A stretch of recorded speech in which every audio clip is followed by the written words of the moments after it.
What is good, guys? Before we get started, apologies if you hear my air conditioner now that I say that in the beginning of every video. But let's talk about the worst One Piece chapter to ever come out. And let's explain why right now.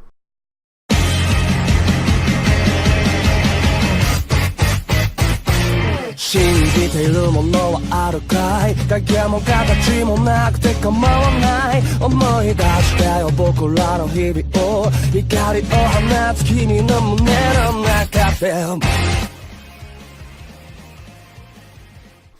Okay, all jokes aside, really I was just going to play this off as Law was not in it and I was hella pissed, but I can't even be mad at Law's not in it. Law's my favorite character, but I can't even be mad at it because one of my other favorite characters literally is introduced within the first 2 pages, and that is, we find out Nekomamushi basically apparently knew directly where to go to find Marco, and he does find him, and we open it up before that with the Guardians of the Minks. I forget what their names are. It's the Black Gorilla and the Bison.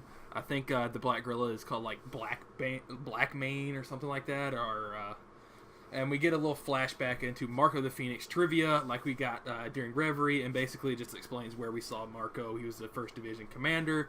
Also, while he's having a conversation with Nekomamushi, we find out that Marco was not only the 1st Division commander of the Whitebeard Pirates, he was also the doctor of the crew, and we get to see this very cool image. I guess you would call it a half page. And it is Marco standing there in just a white dress shirt, a button down, black slacks, and some sandals, and wearing some really, really cool glasses. And the pineapple has returned, guys. And Marco is one of my favorite characters. I've always enjoyed Marco, and this just gives us a little more in-depth on really Marco's character, because we've never had just Marco sitting there chatting it up, but he's just kind of sitting on a log, kind of just chatting with Nekomamushi. He explains some stuff about this village is where Pops came from. It used to be wrecked when Pops was a kid, but he took all the treasure that he had and sent it back here. So even for Yonko, Whitebeard was basically broke. So Marco explains he never treated them to a meal, and he drank everybody else's booze, because we all know Whitebeard loved booze. And we find out that this island, we don't know where it is apparently where Shanks buried Ace and Whitebeard and made the monuments, which is very cool. I really enjoyed that. And also where we see Sabo lose sake cups.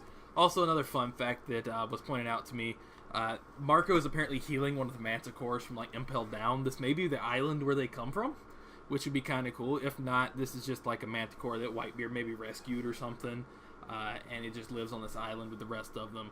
But Marco goes on to say that Whitebeard funded the entire town with the dirty money that he collected, and that during the Payback War, they basically were decimated.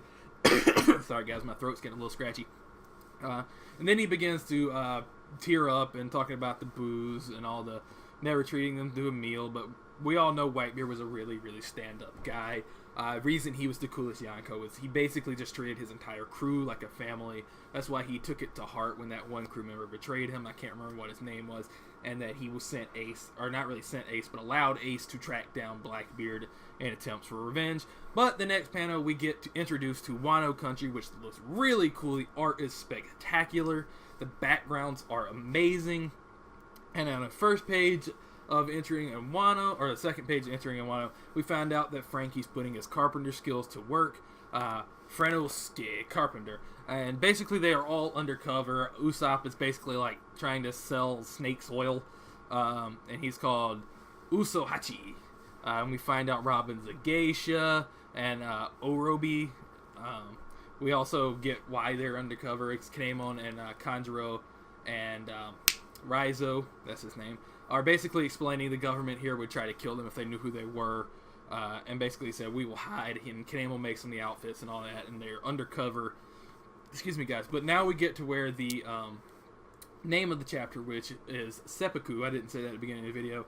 And that is because at the end of the chapter, we find out that Zoro was caught with Shusui and is being accused of being a murderer for slicing down men during the middle of the night and being sentenced to seppuku, and basically calling him a grave robber because they say 23 years ago, which is apparently where Shisui was stolen, and Ryuma's body by Moria, Hogback, and probably Absalom.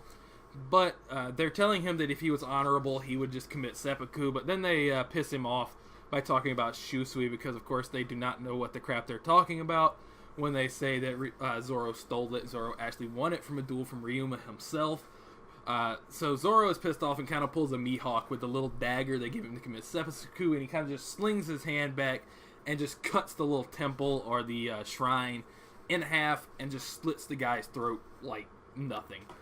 And you see somebody trying to cut him down, and yeah, dude, that's not going to happen. Zoro literally just cut your buddy down with basically a pocket knife. But that is where we find out that Zoro's cover is basically blown, and that is the end of the chapter. So thanks for watching. Please like, comment, and subscribe. Yugi signing out. Peace.